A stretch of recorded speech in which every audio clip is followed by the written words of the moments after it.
A private notice question au Parlement, le Premier ministre, le Dr Navin Ramgoolam, annonce que l'inflation pourrait être contenue sur les 4% d'ici la fin de l'année. Reward Money, explosion des paiements, plus de 200 millions de roupies déboursées depuis 2022, révèle le Premier ministre. Saisie de 95 kg de cocaïne dans une tractopelle en 2019, la police travaille avec Interpol et la drogue est sous surveillance constante, affirme le Premier ministre. Après 11 jours, l'activiste Dave Kisundoyal arrête sa grève de la faim. Sur avis médical et pour ma famille, j'y mets fin aujourd'hui, a-t-il déclaré.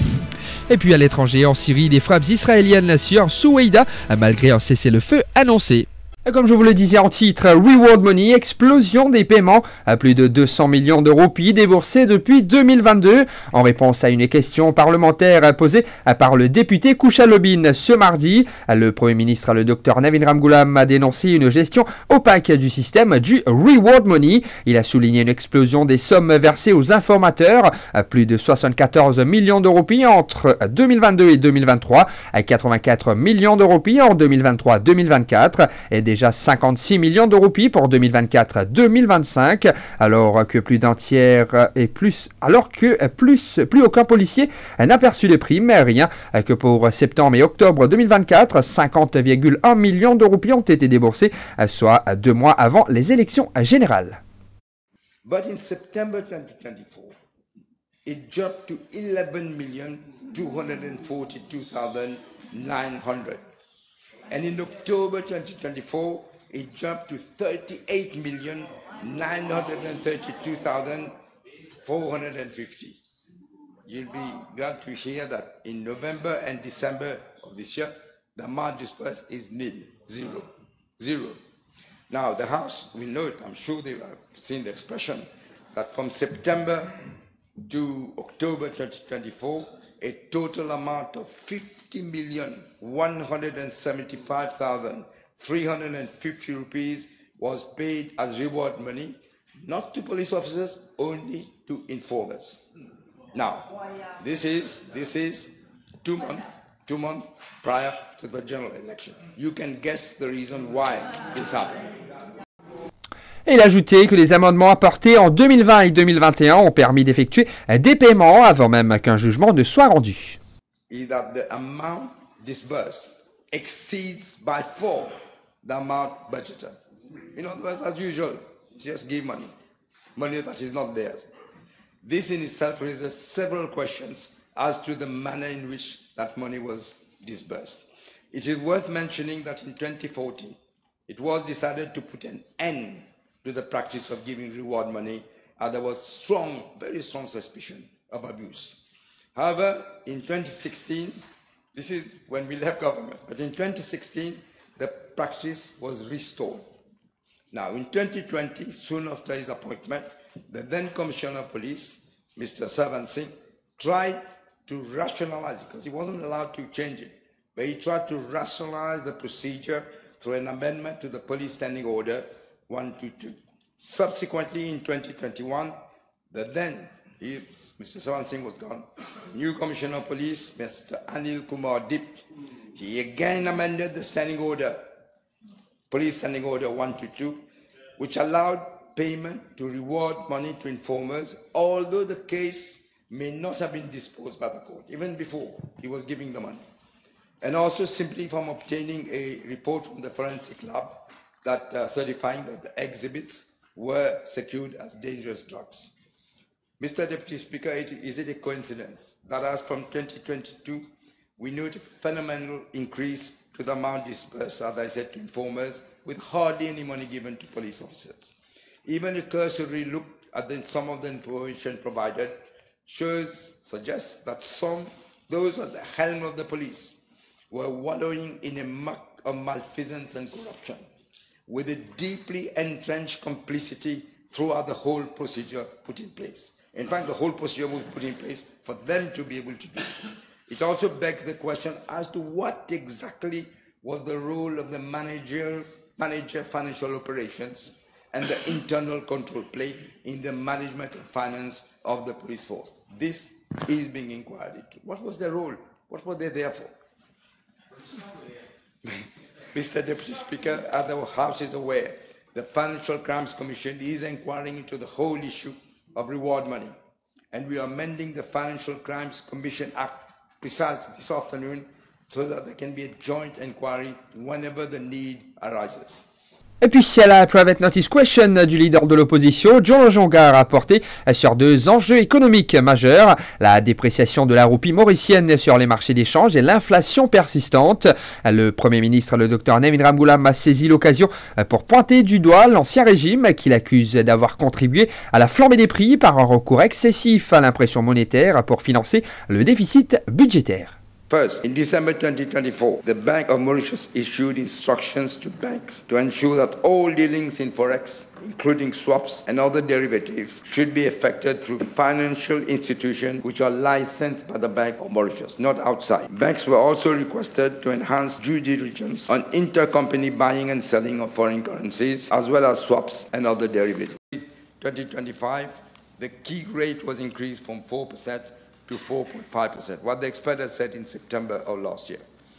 Thirdly, another instructions to bank was that forward transactions should be priced in a fair manner and in accordance with market fundamentals, as some sellers of the Forex market were imposing excessively high forward premia, which was against market conventions. With regard to inflation, can the Honourable Prime Minister provide to the House a forecast of the inflation rate until the end of this year, at least? I can forecast, but the economy is not a stable thing that you can forecast exactly.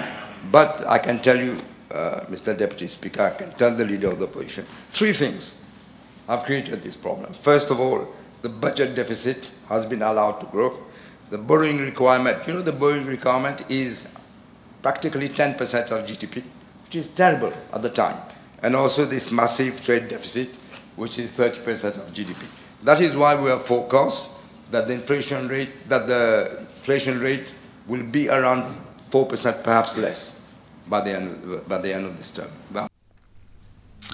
Dave Kissou-Ndéal met fin à sa grève de la faim au 11e jour, engagée depuis le 5 juillet contre la réforme de la pension universelle. L'activiste a annoncé ce mardi la fin de la protestation. Son état de santé s'étant détérioré. Les médecins lui ont vivement recommandé d'y mettre un terme et sa famille, très inquiète, a également pesé dans la décision. Je cite, « Pour mes proches, c'est désormais une question de survie », a-t-il confié, tout en réaffirmant sa position contre le relèvement de l'âge d'éligibilité à la pension universelle de 60 à 65 ans. Justement, nous l'écoutons lors d'un point de presse. Si arrive dans une clinique, quand un cardiologue qui examine moi, nous faisons tous les tests nécessaires et nous donne sur la vie médicale. L'idée qui me la santé, pas permettre moi continuer sa grève de la faim là. Mon bonne famille peut faire pression sur moi parce que vous autres, ça n'arrive un stage de mon service. Maintenant, si moi pour continuer, ça sacrifice là, c'est seulement pour moi, pas pour le pays, parce que ce qui m'a perdu, c'est la vie. Alors, considérons la vie du médecin, les conseils de ma famille, je informe toute la population qui arrête sa grève de la faim là depuis aujourd'hui. Saisie de 95 kg de cocaïne dans une tractopelle, la police travaille avec Interpol et la drogue est sous surveillance constante. Le député Arvind Babadji a interrogé le Premier ministre au Parlement ce mardi sur l'état d'avancement de l'enquête entourant la saisie de 95 kg de cocaïne d'une valeur estimée à 1,4 milliard de roupies retrouvée dans une tractopelle en 2019. Dans sa réponse, le Premier ministre a indiqué que la quantité exacte saisie était de 92,5 kg. Il a souligné que la police travaille en étroite collaboration avec Interpol et plusieurs pays de la région, étant donné que cette affaire représente des ramifications internationales. Le dossier complet accompagné du rapport de la Financial Intelligence Unit a été transmis au DPP en attendant ses recommandations pour déterminer la suite à donner à cette affaire. Service juridique, Mobank a payé 40,9 millions de roupies à 39 avocats de 2016 à 2024. Lors de la séance parlementaire, le député Arvind Babadji a aussi interrogé le Premier ministre sur les services juridiques retenus par Mobank Limited entre 2014 et 2024. Le Premier ministre a précisé que Mobank Limited, fondé en janvier 2016 après la restructuration de la Mauritius Post and Cooperative Bank, est une filiale de Mobank Holdings, dont le gouvernement mauricien est l'unique actionnaire fonctionnaires. Justement, voici un extrait de la réponse. Mr. Deputy Speaker, I'm informed by the Mobank Limited that over the period 2016 to 2024, the company has retained the services of 39 attorneys and barristers in the private practice, of which 15 are law firms. The total amount paid to them is 40,930,790 rupees. The list is long, Mr. Deputy Speaker. I propose to list table the list of attorneys and barristers, but let me say, among the top earners, Ravin Chetty, SC Chambers, was paid an amount of 6,289,350 rupees. There is Maudemutu Solicitors, 5,763,322. I could go on and on, but I think it's preferable to table the list. Une voile repêchée par la National Coast Guard. Il s'agit du kitesurf de Tarek Narod, identifié par ses proches. Cet après-midi, la National Coast Guard a retrouvé le kitesurf de Tarek Narod, 28 ans, porté disparu depuis le 6 juillet au large du Morne. L'équipement flottait à environ 8,5 milles nautiques au nord-ouest de Port-Louis avant d'être récupéré et acheminé à la station de la National Coast Guard à Harbourfront. Les proches de Tarek Narod ont pu identifier formellement le matériel, confirmant qu'il s'agit bien de son kitesurf. Les opérations de recherche se poursuivent activement afin de retrouver le jeune kitesurfer toujours porté disparu.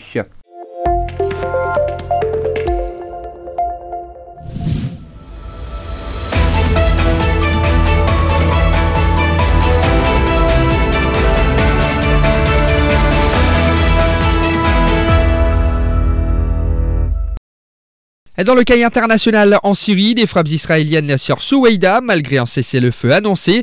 Ce mardi, le ministre syrien de la Défense a annoncé un cessez-le-feu total à Souweïda après des affrontements entre combattants et des troupes gouvernementales. Israël a indiqué de son côté frapper les cibles du gouvernement. Un peu plus tôt, l'armée syrienne est entrée dans le fief de la minorité druze et a imposé un couvre-feu. Et puis, programme nucléaire, l'Iran déclare que les négociations n'auront pas lieu si Washington insiste sur l'abandon de l'enrichissement. Un conseiller du guide suprême iranien a affirmé ce lundi que les négociations autour du programme nucléaire de l'Iran n'auront pas lieu si les États-Unis persistent à réclamer l'abandon de l'enrichissement de l'uranium, a rapporté un média d'État.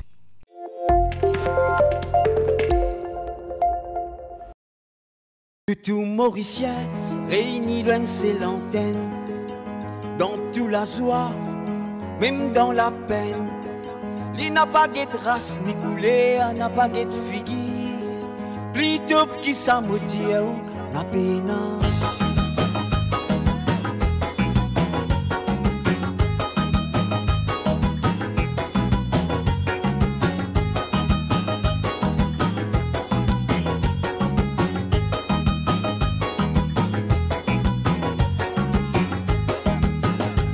Mauricien réuni loin ses lanternes, dans toute la joie, même dans la peine. Il n'a pas de race ni couleur, n'a pas de figure, plutôt qui ça me dit ma peine, ma peine, ma peine. Top, top, top, topo, top, top, top, FM, top, top, top, topo, top, top, top. Il n'a pas visé, en liberté causée. Causer de mauvais quand t'aimes pour l'assaut. Correct, pas correct, ils mettent tout dans correct. Les mémoristes, si vous dans marée noire, ils ouvert la porte, la lignée. La roue l'a tourné, même bâton dans la roue. Nous avec nous, nous avec vous, nous pas pour qu'il est. La main dans la main, nous pas pour laisser liberté menacée. Sans frayer, ni favé, nous amène la vérité. Top, top, top, topo, top, top, top, FM, top, top, top, topo, top, top, top, FM, top, top, top, topo, top, top, top, FM.